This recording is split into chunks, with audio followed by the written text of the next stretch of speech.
Por primera vez, pues nosotros somos la iglesia La Conexión y estamos agradecidos de tenerle con nosotros. ¿Qué hacemos nosotros aquí? Estudiamos la palabra de Dios y vamos libro por libro. En la mayoría de los casos, a veces tomamos algunos temas y los exponemos, pero hoy estamos en el libro de Habacuc. Así que más o menos ahí, un poquito adelante de la mitad de la Biblia, está el libro de Habacuc. Si usted no tiene Biblia, levante su mano, le vamos a hacer llegar una. ¿Todos tienen? Ok, si no, busquen ahí en su celular, pongan Habacuc 2 y les va a salir ahí directamente el capítulo 2. Vamos a finalizar hoy el capítulo 1 que empezamos la semana pasada y vamos a ir a través de todo el capítulo 2. Así que esperamos que Dios nos hable. Entonces vimos la semana pasada Habacuc viene y habla con el Señor, ¿no? Habla con Dios. Y Dios le responde. Entonces, las frustraciones de Habacuc era que su pueblo estaba en pecado y había pedido muchas veces a Dios obrar y que Dios transformara el corazón de su pueblo, pero la violencia, la maldad había aumentado y él miraba que Dios no respondía.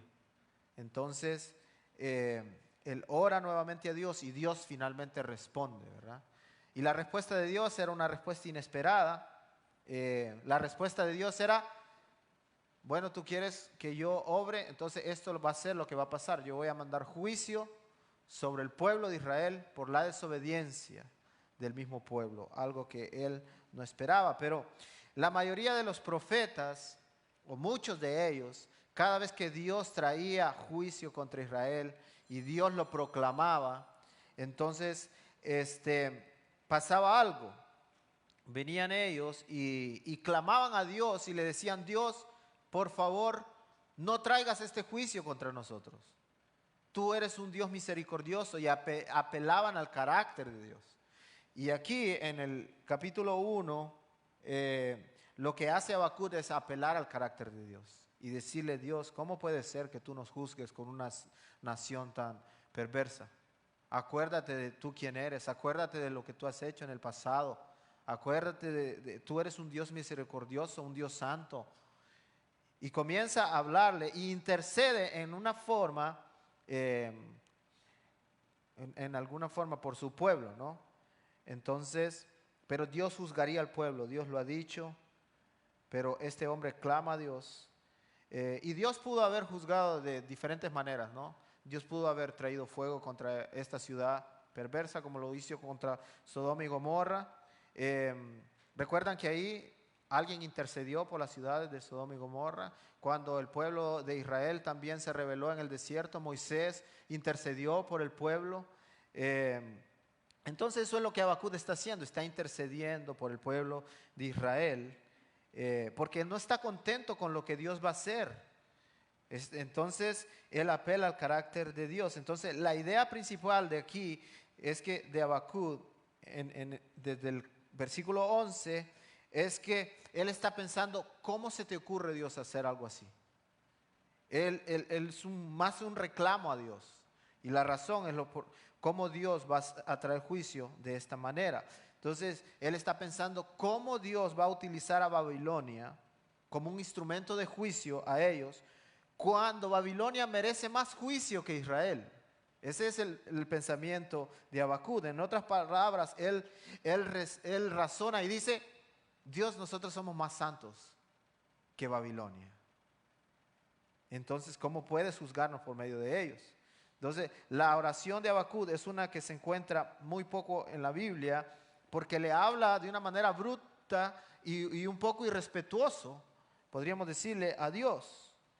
La oración comienza aquí en el versículo 12 y le dice: ¿no eres tú desde la eternidad, oh Señor mío, Santo mío? Entonces, así comienza la oración. Y esta es una pregunta retórica. Él ya sabe que Dios es eterno. Pero él está recordando a Dios, ¿no? De alguna manera. Dios lo sabe todo, pero él le quiere recordar a Dios que Dios es santo, que Dios es eterno. Entonces, Habacuc no necesita una respuesta. Él sabe que Dios es eterno, pero su idea aquí es apelar al carácter de Dios, porque lo que él no puede conciliar es el anuncio que Dios ha hecho de que va a traer juicio a la nación y lo que él conoce de Dios, que Dios es un Dios santo, ¿no? Entonces, el profeta Habacuc, por un lado, tiene que conciliar su teología, lo que él conoce de Dios y la palabra de Dios, lo que Dios ha revelado en ese momento. Él razona y dice: Dios, si tú eres un Dios santo y los babilonios son más corruptos que nosotros, entonces, ¿cómo ese Dios santo puede hacer juicio usando a pecadores mayores que nosotros? Así que ahí entonces es como él tiene que razonar entre el carácter de Dios y la palabra de Dios. Y miren que él, aunque está frustrado con Dios, él reconoce que Dios es su Dios, ¿verdad? Entonces, muchas veces cuando nosotros pasamos con frustraciones en la vida y que venimos y oramos ante Dios, aunque tengamos todas esas frustraciones, sabemos que hay un Dios y que es el único Dios en que nosotros podemos venir. Y eso es lo que Habacuc ha hecho. Y una de las cosas que él dice es, menciona a Dios como la roca, el fundamento, el único en quien se puede confiar. Por otra parte, las emociones de Habacuc están por todos lados, ¿no? Porque por un lado él menciona: Dios, tú eres la roca de mi salvación, el único en quien puedo confiar. Y por otro lado, él dice: ¿cómo es que tú puedes hacer eso y traer juicio contra nosotros? Y la realidad es que si usted es cristiano, alguna vez en su vida, usted llega muchas veces a situaciones en su vida donde usted tiene cosas que decirle a su Dios que usted no concibe en su mente por qué están pasando, ¿no? Y esto es lo que pasa con este hombre. Por un lado, le llama el Dios, el único en quien se puede confiar, y por el otro lado no puede comprender la palabra que Dios ha dado. Y vamos a ver que parte de eso es porque él no tiene todo el conocimiento, está ignorando parte de lo que Dios ha revelado en su palabra. Y muchas veces parte de que nosotros no podamos entender lo que Dios está haciendo es porque ignoramos la palabra de Dios. Entonces, en el versículo 13, él reclama ese conflicto. Vamos a leer el versículo, de los versículos 13 en adelante, solo para que veamos la conversación que él tiene. Dice el versículo 12: ¿no eres tú desde la eternidad, oh Señor mío, Santo mío? No moriremos, oh Señor, para juicio lo has puesto. Tú, oh roca, lo has establecido para corrección. Versículo 13: muy limpios son tus ojos para mirar el mal y no puedes contemplar la opresión. ¿Por qué miras con agrado a los que proceden pérfidamente y guardas silencio cuando el impío devora al que es más justo que él? Porque has hecho a los hombres como los peces del mar, como reptiles que no tienen jefe, a todos los saca con anzuelo. El pueblo invasor los arrastra con su red y los junta en su malla. Por eso se alegra y se regocija. Por eso ofrece sacrificio a su red y quema incienso a su malla. Pues gracias a ella su pesca es abundante y suculenta su comida. Vaciará pues su red y seguirá matando sin piedad a las naciones. Entonces, en el versículo 13 vemos ese conflicto. Dice: muy limpios son tus ojos, Dios, para mirar el mal y no puedes contemplar la opresión. Pero ¿por qué miras con agrado a los que han quebrantado tu ley? Entonces, en resumen, lo que Dios ha expresado que hará, y el razonamiento del profeta es incongruente con la naturaleza de quién es Dios ante los ojos del profeta, ¿no? Entonces, ya varias personas habían pasado por situaciones así. Isaías también tuvo que hacerse las mismas preguntas cuando Dios trajo juicio 100 años atrás con el pueblo asirio. ¿Recuerdan? Antes de Babilonia, el pueblo asirio era la potencia mundial. Y Dios también había traído, por la desobediencia de Israel, había traído juicio al pueblo de Israel. Y Isaías, capítulo 10, 100 años atrás, él escribe: oh Asiria, verá mi furor. La mandaré contra una nación impía y contra el pueblo que me enfurece para saquearlo y despojarlo. Entonces no es la primera vez que Dios ha hecho esto. Isaías también se preguntaba por qué Dios haría algo así, pero una de las cosas que él desconoce es lo que ha pasado anteriormente y por qué Dios lo ha hecho así. Pero otra cosa que él ignoraba era que Dios, cuando hizo el pacto con Israel, claramente le dijo al pueblo: si ustedes me desobedecen, si ustedes van tras los ídolos, si ustedes no hacen lo que está en mi ley, entonces yo usaré otras naciones para traer juicio a ustedes. Y una de las cosas que está pasando con Habacuc es, él ha ignorado la revelación de Dios. Y ahora le reclama a Dios porque él quizás no ha tenido tiempo para leer lo que Dios ya ha dicho que iba a pasar.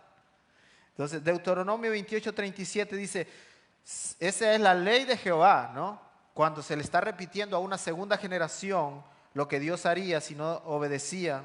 Entonces dice Deuteronomio 28:37, si no oyeres la voz de Jehová tu Dios para procurar cumplir todos sus mandamientos, versículo 37 dice, serás motivo de horror y servirás de refrán y de burla a todos los pueblos a los cuales te llevará Jehová.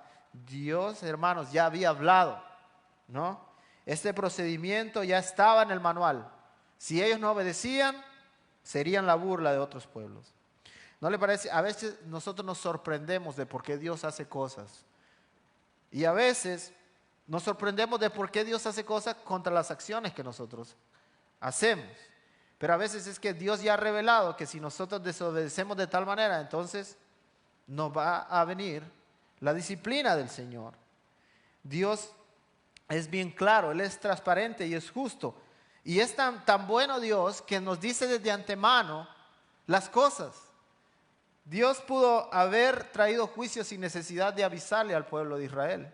Sin embargo, Él les está diciendo, mira, voy a dialogar con ustedes. Esto va a pasar por lo que ustedes ya han hecho en el pasado. Pero Habacuc ignora estas cosas. Mire, número uno,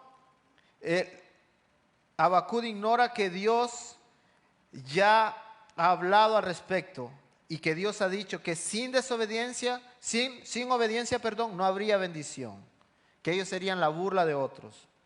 Dios lo dijo ya. Pero número dos, en su estándar de medida de la santidad, Habacuc está comparando su estándar con el estándar de otros pueblos.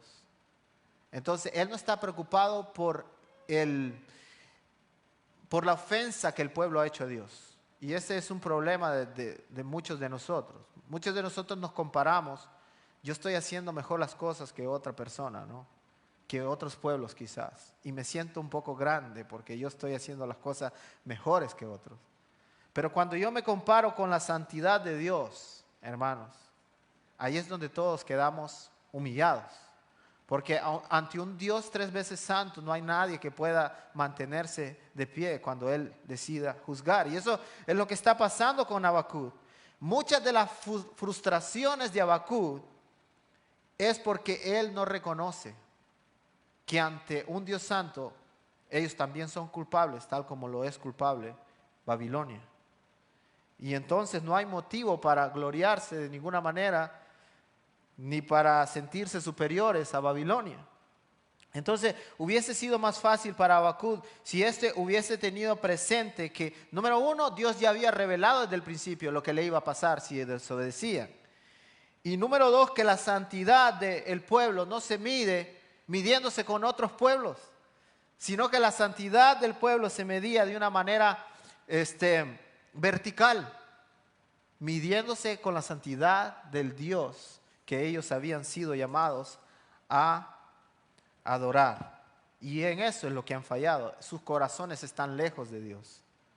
Entonces Dios traería maldad por medio de Babilonia. Entonces Habacuc sufre lo que muchos otros sufrieron en la historia de Israel. Si no, pues lea Salmos 44, donde dice, pero nos has desechado, nos has hecho avergonzar y no sales con nuestros ejércitos. Nos hiciste retroceder delante del enemigo y nos saquean para para sí los que nos aborrecen. Nos entregas como oveja al matadero, nos has esparcido entre las naciones. Has vendido a tu pueblo de balde, no exigiste ningún precio. Despierta tú que duermes, dice el salmista, no te alejes para siempre. Entonces, mientras Israel se pregunta por qué, Dios ya había hablado cientos de años atrás lo que sucedería, que serían ridiculizados. No sé si es así, pero nos vamos a ir por ahí. Por su desobediencia. Así que ahora el pueblo de Dios estaría bajo disciplina. Entonces, volviendo a la pregunta, ¿cómo es que Dios decide usar un pueblo tan malvado para castigar a un pueblo, a otro pueblo desobediente? Bueno, primero, Él ya había advertido. Y segundo, Dios, sin violar los estándares y sin violar su carácter, Él puede hacer lo que a Él le plazca, ¿no? Si Él quiere juzgar a otra nación con otra nación, Él tiene el derecho de hacerlo. Él es el creador. Obviamente siempre bajo los parámetros de su carácter. Dios, como ya les dije, pudo haber mandado fuego directamente a la ciudad para juzgarlos, pero Dios decide usar a otro pueblo. Y una de las cosas, hermanos, por las cuales Dios decide mandar a este pueblo para que pueda castigar a Israel por su pecado, era porque Dios tenía un plan más allá. ¿Sabe lo que haría Dios después de que esta gente sería llevada a Babilonia? Un día Dios haría otro rescate, haría otra redención, traería a esos pueblos que habían sido esparcidos y que habían sido llevados a otros lugares y los traería de nuevo a Israel y los perdonaría y les daría un nuevo comienzo. Usted sabe, Dios es el rescatador por excelencia. Y en este pasaje podemos ver el Evangelio, porque sabemos de que esto apuntaba a algo mayor, que nosotros somos ese pueblo rebelde y que Dios tenía un plan con nosotros de mandar a su Hijo para rescatarnos cuando nosotros estábamos muertos en nuestros delitos y pecados y darnos la oportunidad de tener un nuevo comienzo. Así que podríamos nosotros también sentirnos como que Israel, ¿cómo hiciste eso? ¿Verdad? Así como Israel actuó con Babilonia. Pero si nosotros somos sinceros con nosotros mismos, nosotros somos ese pueblo rebelde. Y Dios tenía un plan. Un plan de que un día iba a mandar a su Hijo Jesucristo para rescatarnos. Y ahí está el Evangelio, la redención que Dios nos da. Así que ahí es donde se cumple el versículo 4 del capítulo 2 de Habacuc, donde dice que los orgullosos no prosperarán, pero el justo por la fe vivirá.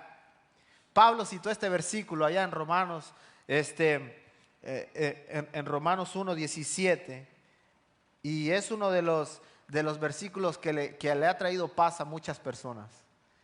Y fue uno de los versículos, si usted lee la historia, que le trajo paz al monje Martín Lutero cuando él estaba desesperado por entender cómo Dios podía tratar con él cuando él tenía tanto pecado. Y un día leyó Romanos capítulo 1, versículo 17, donde dice, el justo por la fe vivirá. Y trajo tanta paz al corazón de este hombre que no fue su vida igual después de que él entendió este versículo. ¿Y sabe lo que eso significa? Que el justo por la fe vivirá. Que todo aquel que cree en Jesús como su Salvador, que cree que Jesús vivió la vida perfecta que nosotros no podíamos vivir y que murió para perdonar nuestros pecados, pero no solamente que murió, sino que resucitó para darnos esperanza. Si creyeres eso en tu corazón y le confiesas con tus labios, dice la palabra, serás salvo. Así que Dios te está dando la oportunidad hoy de escuchar ese versículo, de que el justo por la fe vivirá y que todo aquel que ponga su fe en Jesús vivirá eternamente. Así que si hoy estás aquí, yo creo que no es una casualidad. Mira, mañana no sabes si tendrás la oportunidad.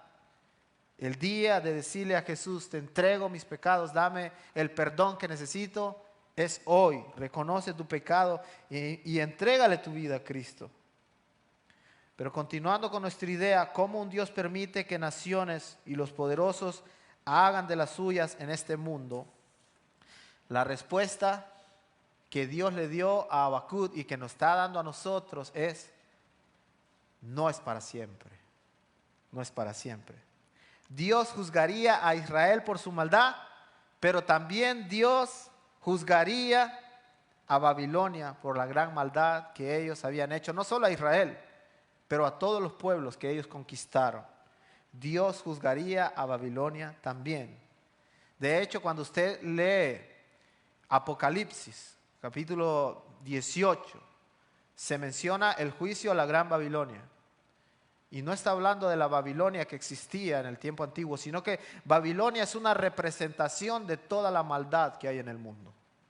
Y lo que Dios está diciendo en Apocalipsis capítulo 18 es que un día Dios juzgará la maldad de todas las personas en este mundo.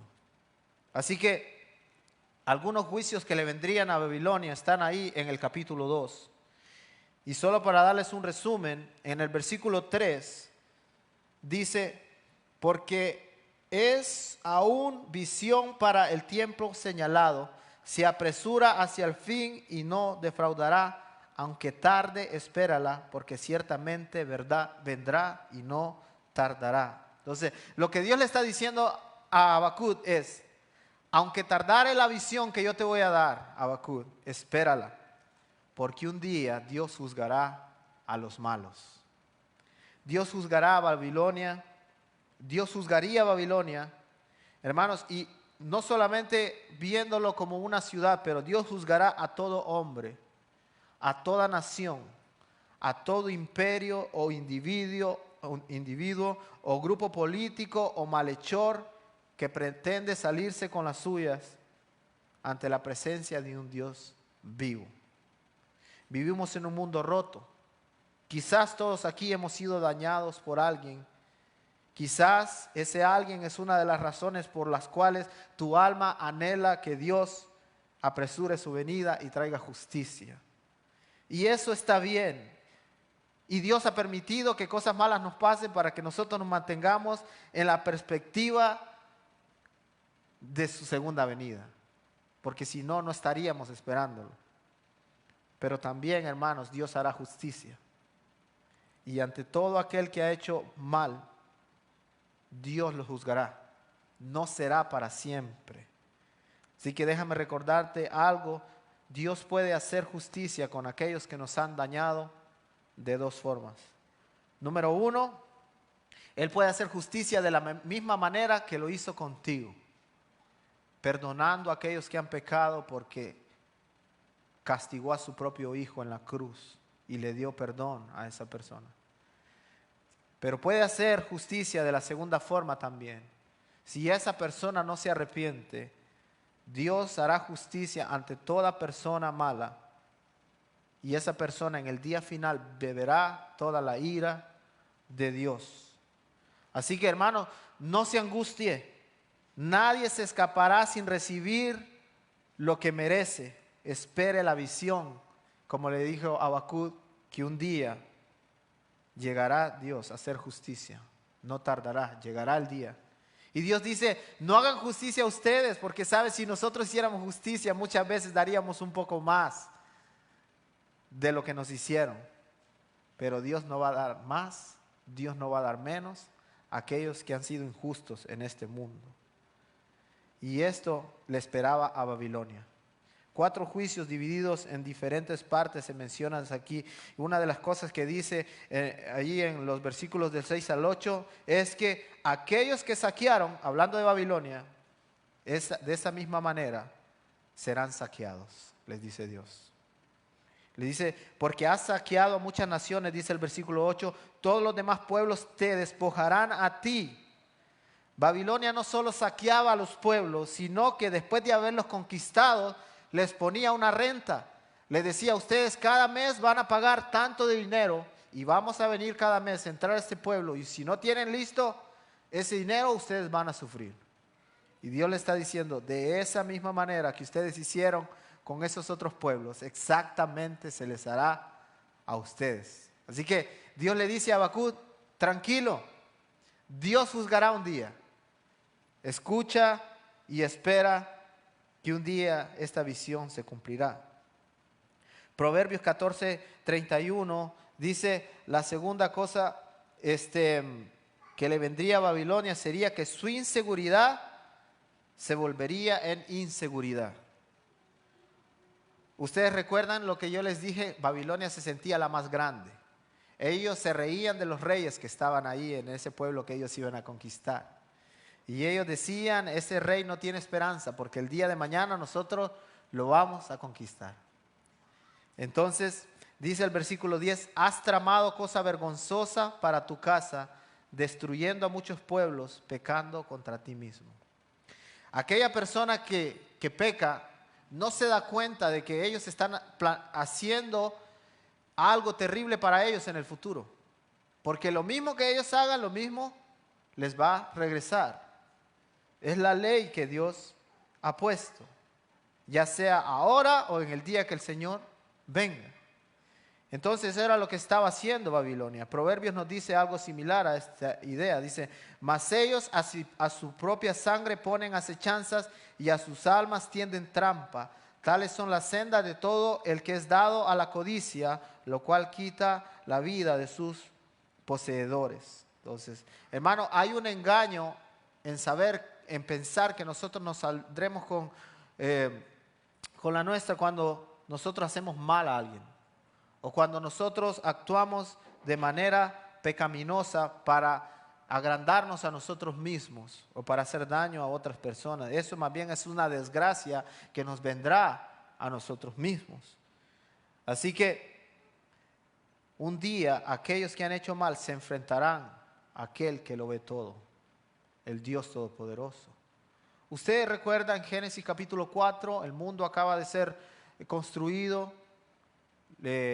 Adán y Eva pecan, son sacados del Edén, tienen sus primeros hijos, Caín y Abel. Y un día ellos ofrecen ofrenda, la ofrenda de Abel es recibida, la ofrenda de Caín es rechazada, y Caín en la segunda generación se enoja contra su hermano, tiene envidia, codicia, y se enoja tanto que esa envidia lo lleva a matar a su hermano. ¿Usted sabe quién buscó a Caín después de que Caín, no había mucha gente en ese tiempo, él pudiera haberse escapado y decir, nadie me vio, hice toda esta maldad, así que todo bien? ¿Sabe quién buscó a Caín? El mismo Dios. Y le dijo, ¿qué has hecho con tu hermano? Vamos a arreglar cuentas.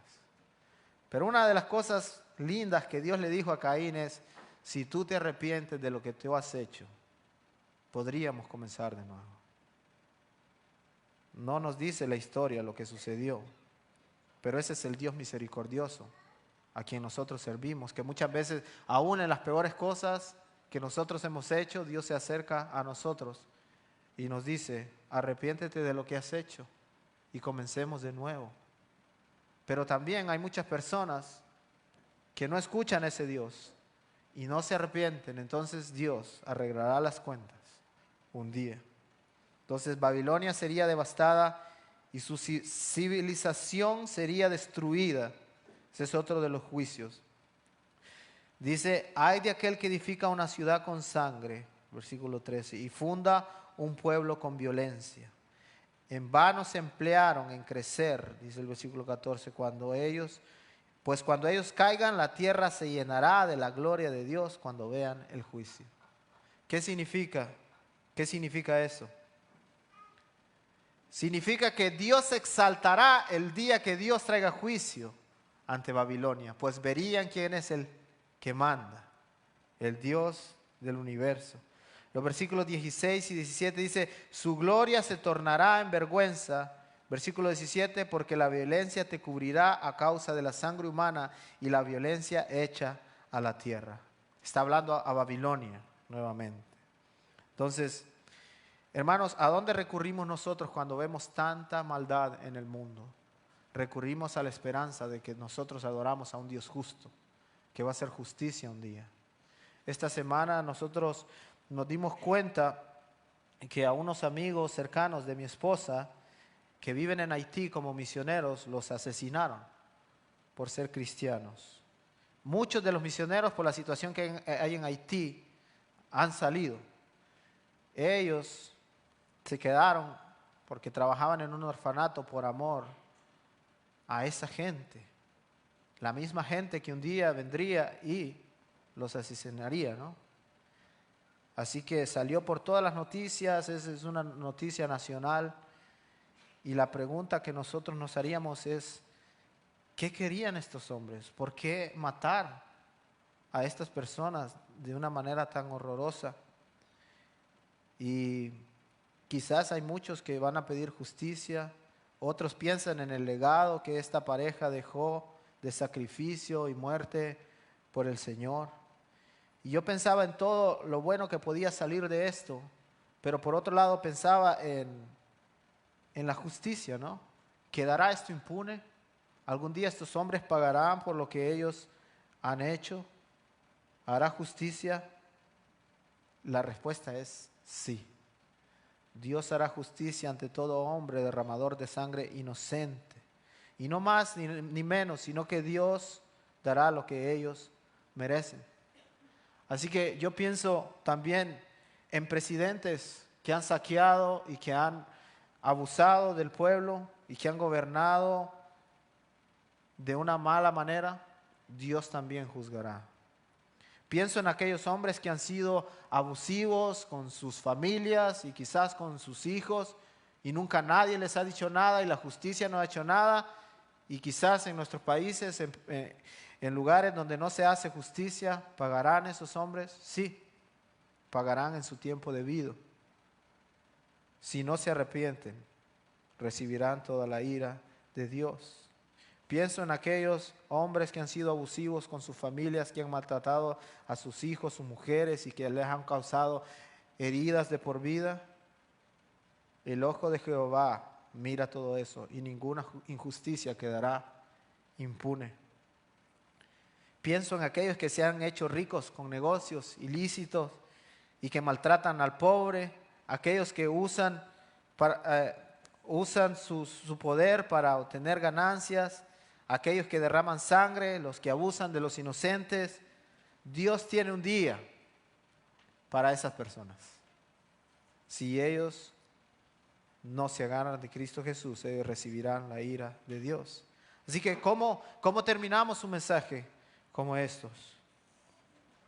Bueno, algunas maneras de aplicarlo es que para algunos de nosotros, las heridas que otros nos han hecho son las que nos mantienen a la expectativa de la venida de nuestro Señor. Es por eso, porque sufrimos en este mundo que nosotros estamos diciendo, por favor, ven Señor, ven Señor. Y una de las cosas, mandamientos que Dios nos dejó a nosotros, que estuviéramos a la expectativa de su venida. Y sabe, cuando nosotros no hemos sufrido y cuando no le hemos pasado mal en este mundo, podríamos olvidarnos de que Dios está para regresar y quitarnos todos los sufrimientos que nosotros tenemos. Pero para aquellos que han sufrido, muchos de ellos mantienen la esperanza de que un día Dios viene. Y se acabará todo dolor y Dios enjugará toda lágrima y Dios nos abrazará y escuchará nuestra historia y nos comprenderá y nos dirá, ahí podremos entender por qué esa cosa mala nos pasó a nosotros. Y nos dejará llorar todo el tiempo que queramos y nos abrazará hasta que nosotros digamos, Señor, eso fue suficiente, estoy listo para vivir la eternidad contigo sin sufrir nunca más. Así que en segundo lugar, hermanos, nadie, absolutamente nadie en este mundo, por más secreto que haya hecho su maldad, quedará impune. Y esto es bueno saber, especialmente para aquellos que han sido víctimas de abuso, porque eso trae un release, nos libera de saber de que Dios hará justicia. Así que todos aquellos que han sido avergonzados y que se le han hecho injusticia y que han sido maltratados y que su dignidad ha sido destrozada, un día esa maldad será reversible si ellos no se arrepienten. Y algo más, hermanos, Jesús mismo juzgará a la tierra con equidad porque Él entiende la angustia Él entiende el sufrimiento que los pueblos tienen. Él lo recibió, Él recibió todo tipo de abuso. Él te entiende si tú has sufrido. Él como nadie más sabe lo que es justicia, porque Él estaba ahí en esa cruz llevando los pecados de todos nosotros para que el Padre pudiera perdonarnos. Él sabe lo que es justicia. Él llevó nuestra vergüenza. Él nos sana, Él cura nuestras heridas. Él viene por nosotros para que no suframos más. Finalmente, hermanos, el hecho de que Dios juzgue nos mantiene humildes. Porque si todos nosotros nos examinamos comparados con las otras personas, quizás nos sentiremos superiores, ¿no? Pero si nosotros examinamos nuestras vidas comparándonos con la santidad de Dios, todos nos mantendremos humildes sabiendo que hay un estándar que nosotros nunca podremos cumplir. Y que si estamos vivos es porque un Dios santo ha tenido misericordia de nosotros y que nos ha hecho acercar a Él por medio de Jesucristo. Amén. Así que estemos agradecidos por la cruz. Estemos agradecidos por ese Dios que cuando nosotros nos equivocamos, no viene y nos da con un látigo, porque Él ya pagó en Jesucristo lo que nosotros debíamos haber pagado, y debemos estar cada día agradecidos, porque cada día nosotros nos equivocamos y Él nos da y nos sigue dando su misericordia. Y por último, miremos el futuro con esperanza. El tiempo viene donde todos, por la fuerza o agradecidos por su perdón, se rendirán ante el Cordero de Dios, Jesucristo el justo. Oremos.